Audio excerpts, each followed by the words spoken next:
Inappropriate materials are not only still available in school libraries, but now they're making their way to ELA curriculum. The book, The Absolutely True Story of a Part-Time Indian by Sherman Alexie, was given as a read aloud in class at Athens Drive High School. This fall, a female student was asked to read in front of her peers. I'll read some. I like girls in their curves, and I really like women in their curvier curves. The female student declined to read these words out loud, and then she was laughed at by her fellow students and her teacher. And I have to note, this was also a special ed class.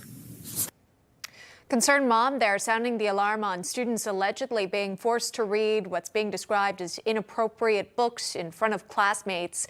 In the case you just heard reference to, a young girl with special needs apparently didn't want to read from the book aloud, only to apparently be laughed at by students and teachers. So how's the school responding now? Julie Page is the chapter chair, Moms for Liberty in Wake County, North Carolina. You just heard from her in that clip.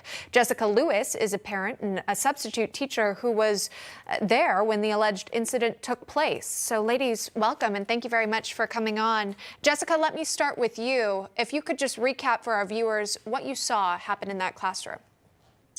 I was a substitute teacher for a special education teacher that day, and so assisting the students in the class.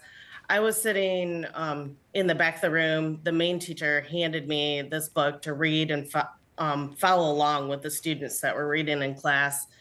And this female student was reading aloud. She got to the word masturbation and she said, "I'm not reading that." And her peers laughed, the teacher laughed, and then a boy chimed in and said, "I'll read it."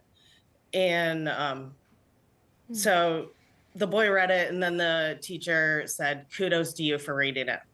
Wow. You never want, as an educator, to make students feel uncomfortable in what's supposed to be really a safe space in a classroom.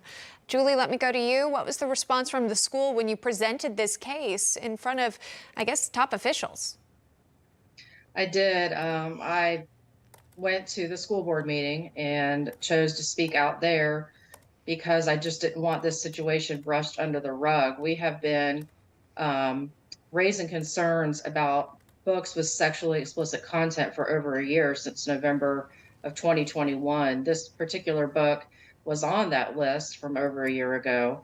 Our district has done nothing at this point to protect our children. I was contacted by an investigator for the district, and so was Jessica.